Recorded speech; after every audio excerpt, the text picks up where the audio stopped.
Next, we have Kristina from Kansas. Kristina, thanks for joining us. Welcome to Stay Paid. Thank you. Thank you, guys. I appreciate it. Kristina, man, we're happy to have you on the show. If you could share with us, like, what's the biggest pain point right now for you in growing your business that you're frustrated with or struggling with, just want some help or some thoughts on? Sure. The biggest pain point that I've had more recently or the last few years, we all know we had COVID, of course.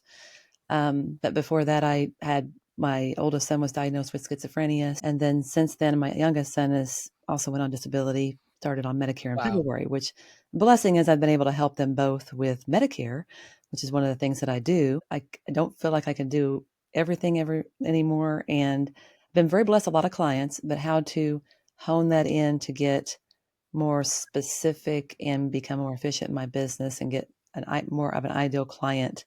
If I'm understanding your question right, you're basically asking, how do I grow and scale the business without basically burning the candle at both ends to basically time management, life, and work balance, and how do you do it in an effective way because you have all this going on? Am I understanding the question right? Correct. Yes. Okay. What was your last year production and your goal this year? Last year, well, was honestly probably the worst year I've ever had in 17 years.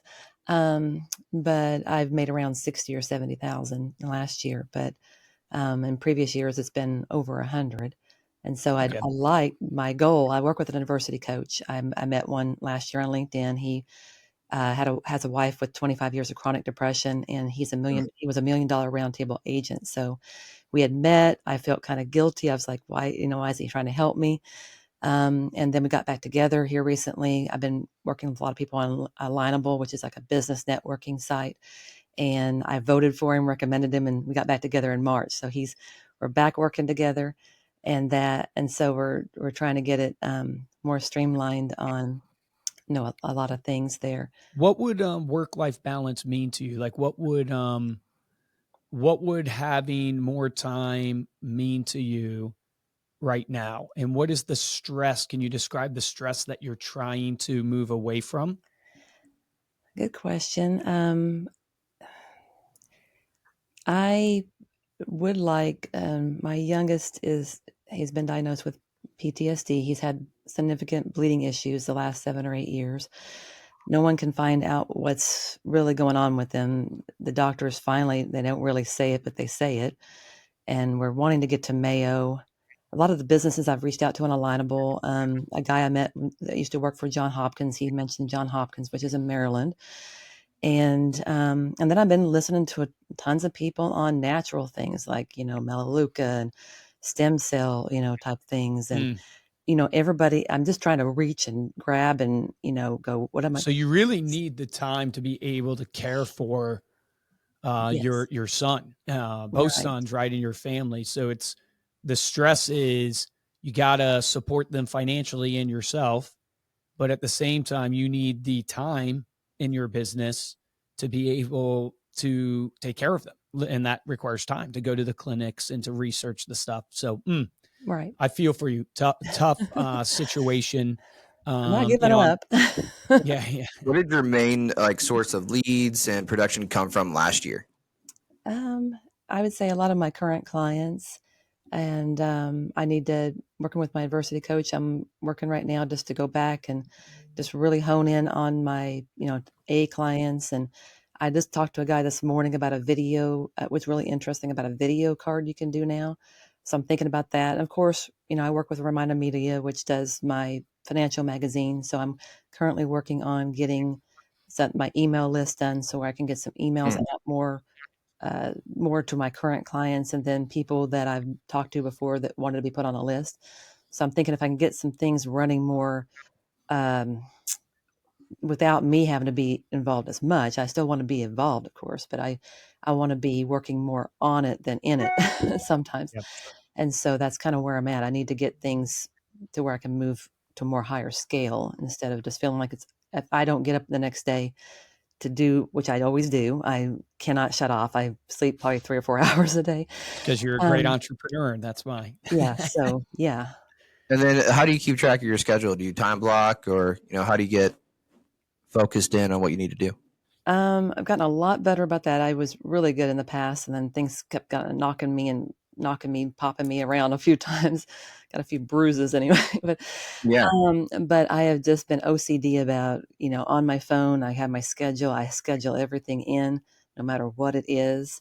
Yep. And then working with my university coach, I'm going back to an actual tracker, which is Yep. more for myself than, thinking it's not somebody micromanaging me, but it's me getting back to, okay, if I'm not tracking it and focusing on it, then it's going to be super easy to get distracted just because of my world. So Right. I'm just a very driven person, and I feel like it's gotten off path and I need to get back on path. And those are some of the things I've been doing to try to get back there.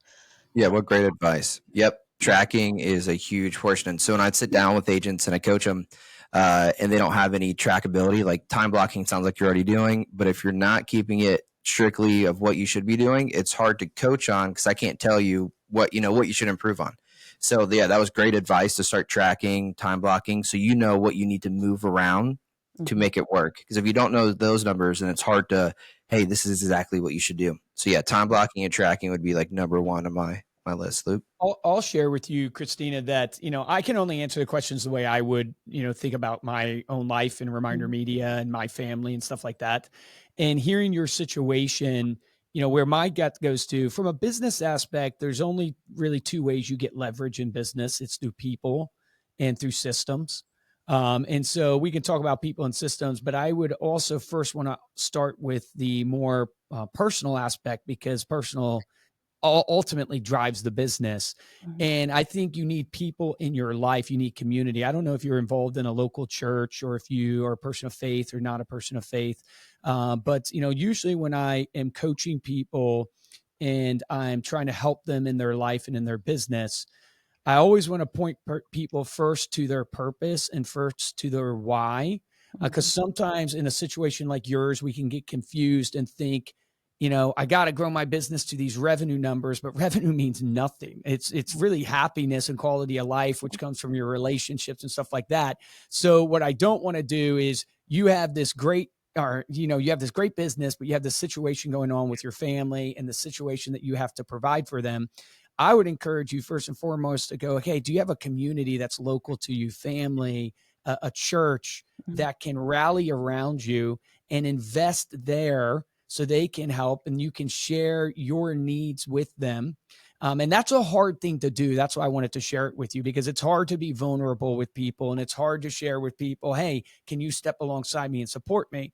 And then the reason why I wanted to share that is because it also translates to the business acumen side, which is people and leverage, or people and systems to get leverage in your business. So if you are coming into your day and you're time blocking and your day is just totally packed, the Mhm. only thing you can do is either hire somebody else to actually give you some of your time back. And that can be an actual hire into your business, like literally a W-2 type or a 1099 employee, or an actual like contract person. Maybe you find them on an Upwork, or you find, a Reminder Media to part with, or systems in your business.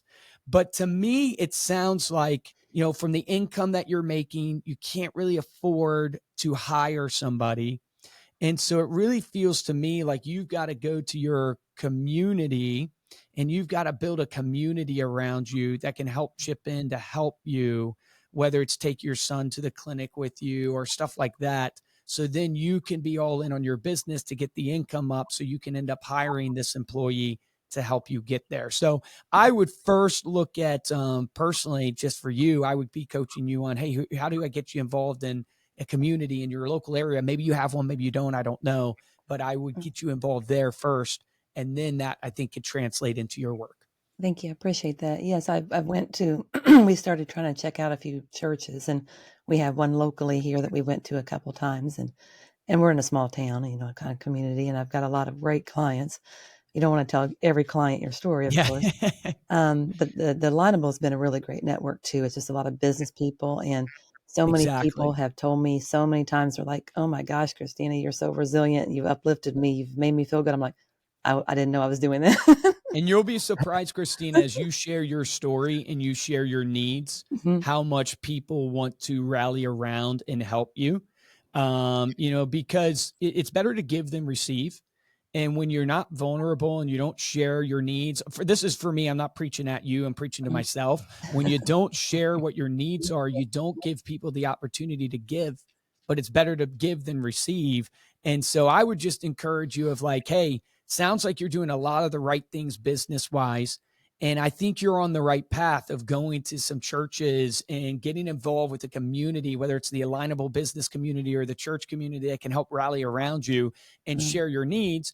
And just know from a business acumen side, double down on what Cody told you, the time blocking, the systems of trackability, because that's going to give you more freedom because it's going to show you where your time is being wasted or where your money's being wasted.